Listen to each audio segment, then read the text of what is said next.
Hi, and welcome back to Bob's Your Uncle, and I'm Bob.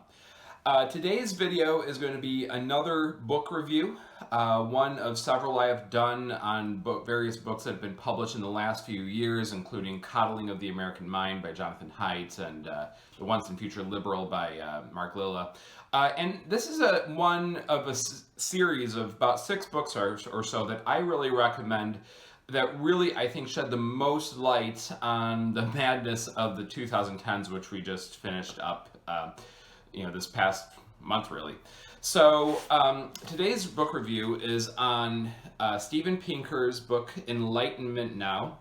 And of course, Steven Pinker is a famous and renowned Harvard psychologist, author of books including The Blank Slate, including The Better Angels of Our Nature, which I have not read yet.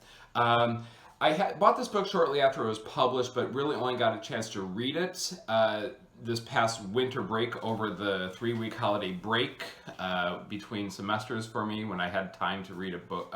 Because this is a pretty long. It's about 450 pages.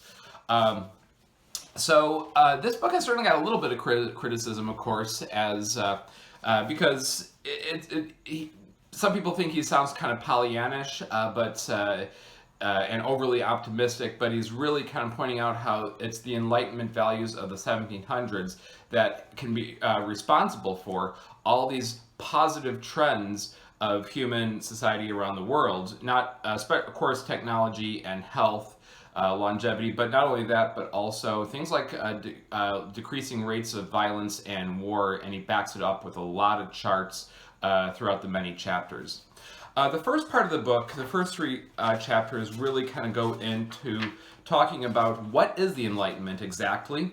A lot of people mistaken the Enlightenment for including a lot of counter-Enlightenment movements of the 1800s. Like people think of Karl Marx and Nietzsche as being extensions of that. I'm not a philosophy guy. I'm not an expert, but he does kind of talk about that those guys were kind of responsible for the evils of the 20th century. But the original Enlightenment philosophers that led to, the American Revolution and the Constitution and things like that are one of the many things responsible for improvements in human flourishing. So he basically points out how today's progressives, or self-identified progressives, are kind of progressive-phobic. It's a word that he comes up with. So yeah, in the second part of the book, Pinker goes into many different topics, and using a lot of graphs and a lot of charts. He has a chapter on improvements in health from the beginning of 1800s onward, but also things like peace. He kind of shows that a decline in the number of war deaths, certainly since World War II. And knowledge and in education, and a rise in democracy.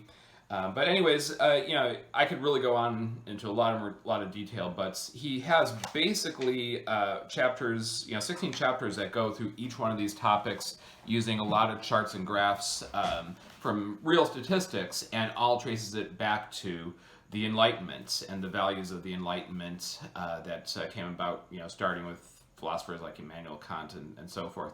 I have my own personal criticisms a little bit toward the end of the chapters. He, of course, is an atheist, and which is fine. But he, is a little bit more critical of religion than, say, I would be personally. But he does certainly really promote secular humanism. But anyway, overall, it's a really great book. I really recommend it for anyone who is, I guess trying to kind of make sense out of, any kind of turbulent era, I guess. But anyways, so that is Steven Pinker, Enlightenment Now. It's about 450 something pages. But I do, like I said, really recommend it to give you some context of how far we've gotten, and that if we stick to Enlightenment values, then stick to those fundamentals, then the progress of humanity will continue. So anyway, Steven Pinker, Enlightenment Now, published in 2018. Great book. It's a long book, but it'll definitely make you feel a little bit more positive with actual data to back up your positivity. So really recommend that. And with that, I'm signing off, and you have a wonderful day, and I'll see you next time.